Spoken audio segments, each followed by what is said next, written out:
బహుశా కార్యకర్తలకు అనుకున్న మేరకు బహుశా నేను చేయలేకపోయి ఉండొచ్చు. కానీ ఇవాళ ఒకటే చెప్తా ఉన్నా, ఈరోజు ఈ కష్టాన్ని చూసిన వ్యక్తిగా చెప్తా ఉన్నా, రేపొద్దున ఇలా ఉండదు. రేపొద్దున జరిగే ప్రతి విషయంలోనూ వైఎస్ఆర్సీపీకి కార్యకర్తే నెంబర్ 1గా ఉంటాడని మాత్రం ఖచ్చితంగా చెప్తాను. ప్రతి కార్యకర్తకు నేను ఒకటే చెప్తా ఉన్నా, ఎవడెవడైతే మీకు అన్యాయం చేశాడో పర్వాలా, అన్యాయం చేయండి, చేయించుకుంటాం, టైం మీది, కానియండి, కొట్టండి అని చెప్పండి. ఆడు ఎవడు ఏం చేస్తా ఉన్నాడో పేరు రాసుకోండి. రెడ్ బుక్ అని నేను చెప్పను, కానీ పేరైతే రాసుకోండి. మీరు ఏ బుక్లో రాసుకున్నా పర్వాలా, పేరైతే మీరు రాసుకోండి. దాని తర్వాత మాత్రం అన్యాయం చేసినోనికి సినిమా మాత్రం మనం చూపిస్తామని చెప్తాను. ఆ మనిషి రిటైర్డ్ అయి ఉన్నా కూడా లాక్కొని వస్తా, ఆ మనిషి దేశం విడిచిపెట్టిపోయినా లాక్కొని వస్తా. ఎవరిని వదిలిపెట్టేది ఉండదు. ఒక్కొక్కడికి మాత్రం సినిమా మాత్రం ఎలా చూపించానో అలా చూపిస్తామని మాత్రం చెప్తాను. ఖచ్చితంగా వీళ్ళు ఏదైతే నాటుతున్నారో, ఏదైతే ఇత్తుతున్నారో, ఇది రెండింతలు వీళ్ళకు పండే కార్యక్రమం కూడా జరుగుతుందని మాత్రం ప్రతి కార్యకర్తకు గట్టిగా చెప్పండి. ఎందుకనంటే ఈరోజు రాష్ట్ర వ్యాప్తంగా ఇదే జరుగుతూ ఉంది.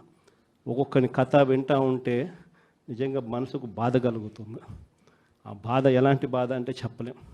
అసలు మంగళగిరిలో ఒక పాపను, కృష్ణవేణి మంగళగిరి పాప, సోషల్ మీడియా పాప తీసుకొని పోయి, ఆడపాపను కూడా, ఆడకూతురు అని కూడా చూడుకోకుండా తీసుకొని పోయి హైదరాబాద్ నుంచి ఎత్తుకొని వచ్చి స్టేషన్లలో పెడతా ఉన్నారు.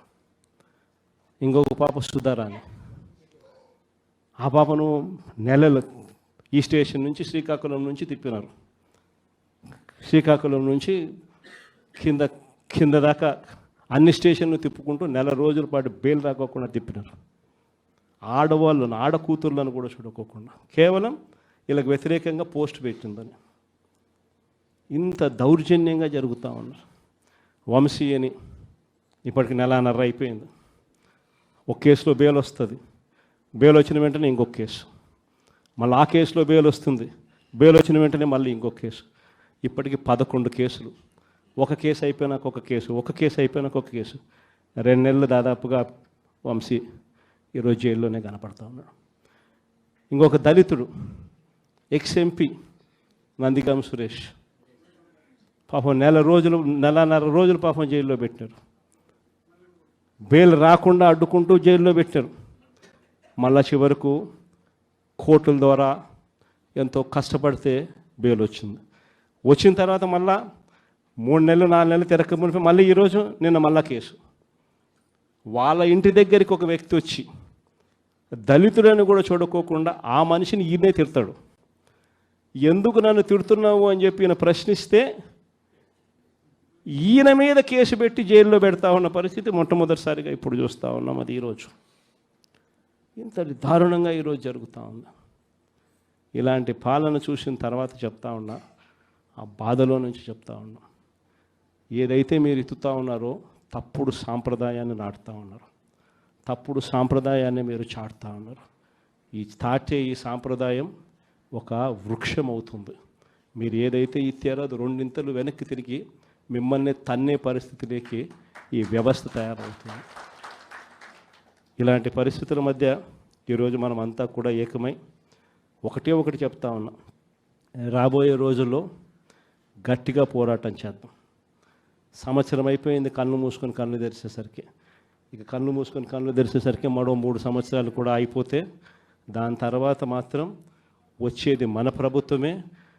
మంచి రోజులు ఖచ్చితంగా మనకే వస్తాయి. ఒక చీకటి అయిపోయిన తర్వాత ఒక పగలు రాక తప్పదు అన్నది ప్రతి ఒక్కరూ గుర్తుపెట్టుకోమని ఈ సందర్భంగా కోరుతాను. ప్రతి అడుగులోనూ కూడా సంవత్సరం అయిపోయింది కాబట్టి ఇక రాబోయే రోజుల్లో ఇంకా ఉధృతంగా కూడా ఉద్యమాలు చేయాల్సిన పరిస్థితుల మధ్య మన పార్టీ ప్రయాణం సాగుతుంది. ఈ లోపల మనం గ్రామ స్థాయి దాకా కూడా మనం వెళ్ళిపోయి గ్రామ కమిటీస్ ఫామ్ చేసుకోవడం దగ్గర నుంచి మొదలెట్టి బూత్ కమిటీస్ ఫామ్ చేయడం దగ్గర వరకు కూడా పూర్తిగా మనం చేసుకోవాల్సిన కార్యక్రమాలు, ఏర్పాట్లు అన్నీ కూడా వ్యవస్థీకరణగా మనం చేసుకునే కార్యక్రమం మనం చేసుకుందాం. దాని తర్వాత ఉద్యమ బాట పట్టాల్సిన సమయంలో ఖచ్చితంగా ఉద్యమ బాట పడుతూ ఈ ప్రభుత్వం చేస్తూ ఉన్న తప్పులను ఎండగడుతూ ప్రభుత్వం చేస్తూ ఉన్న తప్పుడు పనులను ప్రజలకు ఎత్తి చూపుతూ మీ పాత్ర మీరు పోషించాల్సిన సమయం కూడా వచ్చింది అని చెప్పడానికి ఈ సమావేశాలన్నీ కూడా ఏర్పాటు చేసి మీ అందరి సహాయ సహకారాలు కూడా తీసుకునే కార్యక్రమం కూడా చేస్తూ ఉన్నాం. పార్వతీపురం కౌన్సిలర్లకు, కోనసీమ జిల్లా రామచంద్రాపురం నుంచి వచ్చిన కౌన్సిలర్లకు, సత్యసాయి జిల్లా రామగిరి మండలం నుంచి వచ్చిన ఎంపీటీసీలకు,